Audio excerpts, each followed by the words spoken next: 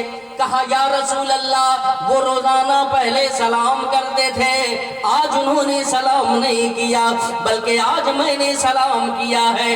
ابھی یہ شکایت آقا کی بارگاہ میں مولا علی پیشی کر رہے ہیں کہ دوسری جانب سے جناب صدیق اکبر کی بھی جلوہ گری ہوئی۔ آقا نے بڑھ کر پوچھ لیا صدیق بتا تو اپنے بھائی علی سے ناراض کیوں ہے؟ کہا یا رسول اللہ مجھ میں اور علی میں ناراضگی یہ ہو نہیں سکتا، ذرا بولیے سبحان اللہ۔ لیکن اے آقا پوچھ تو آپ رہے، لیکن یہ آپ کیسے فرما سکتے ہیں؟ تو میرے آقا نے فرمایا روزانہ علی کو تم سلام کرتے تھے، آج کیوں نہیں کیا؟ اتنا سننا تھا کہ حضرت صدیق کی آنکھوں سے آنسو جاری ہوئے۔ کہا یا رسول اللہ آپ ہی نے تو فرما دیا ہے جو سلام میں پہل کرے گا وہی پہلے جنت جائے گا، لہذا پیارے آقا روزانہ پہلے سلام کر کے میں پہلے جنت جانے کا حقدار بن چکا ہوں۔ آج میں نے اپنے بھائی علی کو موقع دیا کہ میری طرح پہلے سلام کرے اور میری طرح پہلے جنت جائے۔ اور محبت سے بولیے سبحان اللہ، سبحان اللہ۔ پتہ چلا اس حدیث پاک سے ایک مومن دوسرے مومن کا بھی خیال رکھے۔ جس رات ہم اور آپ پیٹ بھر کر کھا کر سو گئے اور اس رات ہمارا آپ کا پڑوسی بھوکا سویا تو اس رات کا حساب اللہ تعالی ہم سے اور آپ سے ضرور لے گا کہ تو نے اپنے پڑوسی کا حق کیوں نہیں جانا۔ اچھا پڑوس کتنے گھر کو کہتے ہیں جانتے ہیں آپ لوگ؟ مسئلہ معلوم ہے؟ ذہن میں تو ہوگا 2 4 10 20 اتنا ہی نا۔ آئیے میں اپنے آقا کی حدیث پاک سناتا ہوں۔ میرے نبی فرماتے ہیں تیرے گھر کے 40 گھر آگے، 40 گھر پیچھے، 40 گھر دائیں، 40 گھر بائیں، یہ سب تیرا پڑوسی ہے۔ ذرا کہیے سبحان اللہ۔ اسلام یہ مجاز دینا چاہتا ہے جی، وہ 40 گھر ضروری نہیں کہ مومن ہی کا ہو، وہ غیر مومن بھی صحیح لیکن تیرا پڑوسی ہے۔ یہ میرے نبی اپنے غلاموں کو اپنا کردار بتا رہے ہیں، یہ اسلامی معیار بتا رہے ہیں تاکہ غیر بھی تمہارے کردار کو دیکھیں، تمہارے کردار کو دیکھ کر تیرا دین قبول کر لیں۔ کردار مصطفیٰ کے آئینے میں اسلام پھیلا ہے۔ آج زمانہ اسلام پر ٹپنی کر رہا ہے، ٹی وی چینلوں پر آ کر جاہل لوگ اسلام پر بات کر رہے ہیں، انہیں اسلام کی الف سے بھی واقفیت نہیں ہے، وہ اسلام پر لمبی لمبی تقریریں کر رہے ہیں، جارے ان جاہلوں کو خبر بھی نہیں ہے اسلام کو آتنک سے جوڑنے والوں سنو، ارے جس مصطفیٰ کی شریعت نے زیادہ پانی گرانے پر پابندی لگا رکھی ہے، بھلا وہ شریعت کب کسی کا خون بہانا پسند کرے؟ ارے جس شریعت کے قانون نے یہ ثابت کر رکھا ہے کہ راستے میں اگر چلو، اگر شیشے کا ٹکڑا نظر آئے اسے یہ سمجھ کر کسی نے ہٹا دیا کہ دوسرے بھائی کو تکلیف پہنچے گی تو اللہ کی راہ میں صدقہ کرنے کا ثواب دیا جائے گا۔ جس مذہب مہذب نے شیشے کو اٹھا دینے پر ثواب کا انعام رکھا ہے، وہ شریعت محمدی بتا کب کسی پہ تلوار چلانے کی اجازت دے گا؟ آج مذہب اسلام کو عام کرنے کی ضرورت ہے، اس کے پیغام کو عام کیا جائے۔ میرے نبی کا جو اخلاق و کردار تھا وہ زمانے پر آنا چاہیے۔ آج ہمارے آپ کے کردار سے اسلام بدنام ہوا ہے۔ اسلام کو نقصان کسی غیر نے نہیں پہنچایا، ہم نے اور آپ نے پہنچایا۔ مجھ سے قبل جو حضرت کی تقریر ہوئی، بھلے ان کے الفاظات جو بھی رہے ہوں، چاہے ان کا انداز بیان جو بھی رہا ہو، لیکن بالکل وہ پرفیکٹ بول کر کے گئے ہیں کہ آج ہم اپنی شادیوں میں ناچتے ہیں، ہمیں نچنیاں سمجھا جاتا ہے، غیروں کا ہم نے شیوا اختیار کر لیا، لوگ سمجھتے ہیں اسلام اسی کا نام ہے۔ آج ہمارے اور آپ کے کردار سے اسلام بدنام ہو رہا ہے۔ جان لیجئے یہ شریعت کا فیصلہ ہے کہ اگر آپ کے کردار سے دین و ملت کا اگر خسارہ ہو رہا ہے تو آپ سے بڑا شیطان دنیا میں کوئی نہیں۔ اس لیے اپنے کردار کو اسوہ مصطفیٰ کے آئینے میں لے چلو۔ میرے نبی کا جو اخلاق و کردار تھا وہ سنیے۔ آئیے ذرا مولا علی کے گھر کا واقعہ آپ کے سامنے رکھتا ہوں، وقت ہے نا؟ ذرا بس 5-10 منٹ اور برداشت کر لیجئے۔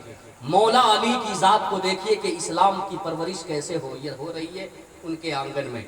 مولا علی مدینے میں سب سے غریب آدمی کا نام ہے۔ آقا کریم نے اپنی شہزادی کی شادی مولا علی کے ساتھ کرائی۔ بڑے بڑے رئیس کا پیغام پہنچا تھا لیکن آقا نے پسند نہیں فرمایا، اس میں راز کی بات تھی۔